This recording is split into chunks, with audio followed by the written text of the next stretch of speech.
Hey friends, if you're looking for quick tips to help you jumpstart your week, you are in the right place. I'm Lori Palau, host of the popular weekly podcast, Organized Life, founder of Simply Be Organized. And every Monday, I am here to bring you a quick organizing tip in under 15 minutes. All you have to do is click the subscribe or follow button wherever you're listening, and let's get started. Hi, everybody, and welcome to today's Tip of the Week episode.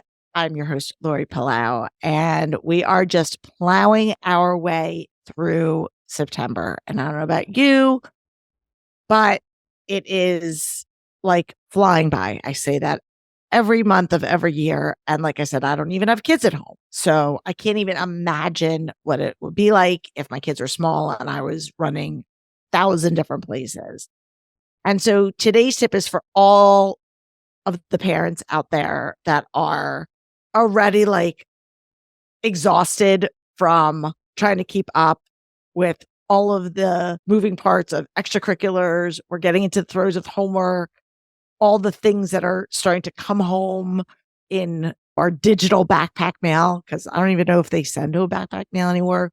But today we're talking about the importance of a morning routine. Now, we've done episodes on that before. I'm actually going to link to episode 261, where I did an episode with Toni and Mayembe, and she talks all about her routines. Like she has a morning routine, a midday routine, I believe, and an evening routine. And she walks through her whole systematic approach. It's really great. So I'll link to that if you haven't listened to it. But today's tip is to outline what is working in your morning routine and what's not working in your morning routine.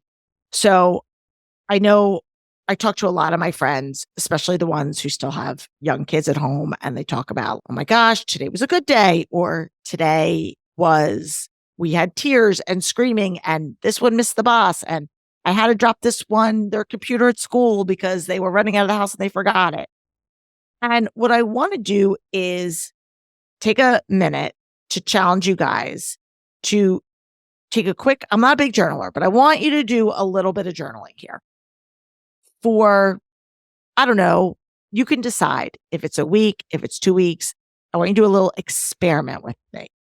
I want you to document each morning what worked and what didn't. So if you had a really good morning, I want you to write down why it was a good morning. What are the things that happened?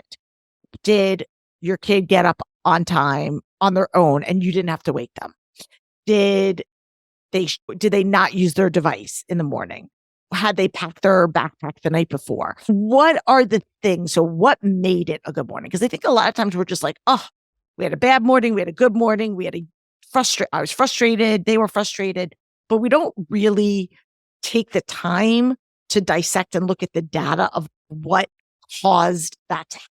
What were the conflicts? Were the kids fighting over the bathroom? Was somebody not cooperating? So I'd like you, if you have time to do it immediately, it will be great just because I think it's fresh in your mind. I understand that sometimes you're racing and you're trying to get to work and all the things. But when you have a minute, the sooner the better. After your kids leave for school, take a minute and write down what happened that made this morning turn out the way it did. And then after you're done doing that for a week, maybe 2 weeks max, right? So 5 to 10 times. I want you to look back at the trend lines. And what do I mean by that? I want you to go back and say, how many good days versus bad days? What we had 2 bad days in this week and 3 good days. Okay, let's look at what happened in that moment, in that morning to make this a success or a flop. What happened the night before were the things the night before that led to that, right? So maybe you find that, wow, on Thursdays, my kids like a nightmare, but they have a late practice Wednesday night. So they're not getting home till late. And so they're not doing their homework till late, or there's something else going on.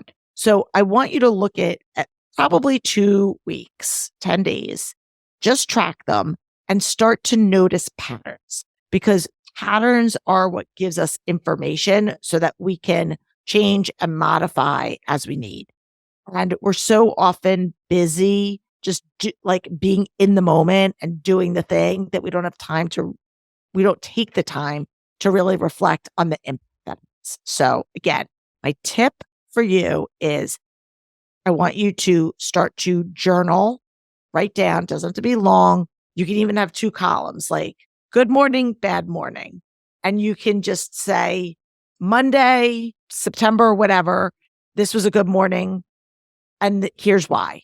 Or this was a stressful morning and here's why. And then you can go back at the end of that and look at the comparison and start to come up. Once we have that data, then we can begin to modify the strategies to flip the script so that you can have more of the positive days than the stressful mornings. So that's my tip. If you need help with it or you have follow-up questions, feel free, shoot me an email. I love this part. This is like the part of organization that I really get jazzed up about because it is all about the mindset, and the mindset drives the action, which in turn allows us to have the organized homes and lives that we're trying to get. So that's it for this week.